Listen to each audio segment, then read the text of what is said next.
দোকানের মধ্যে বাবাও আছে, ছেলেও আছে। ভূমিকম্পের কারণে দোকানটা নড়তেছে, বাবায় দৌড় দিয়া বের হয়ে গেছে। বাবায় দৌড় দিয়া বের হয়ে গেছে, সন্তানের খবর নাই। বের হয়ে যাওয়ার পরে সন্তানও দৌড় দিয়া বের হয়ে গেল।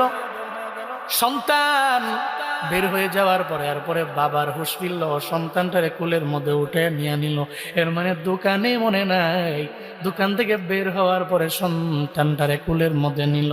ও বাবারা, এটা আপনি মনে করছেন আপনি বাবা হইলে ছেলেরে ফালায়া যেতেন না, বিষয়টা এমন না।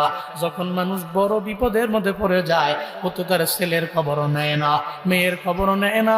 হাসরের ময়দানটা তো এমনভাবেই কায়েম হয়ে যাবে, কোনো এক জুমার দিনে দেখবা সব পৃথিবী কম্পনে প্রকম্পিত হয়ে গেল। ও বান্দারা, ইয়াউমা ইয়াফিরুল মারউ মিন আখি ওয়া উম্মিহি ওয়া আবি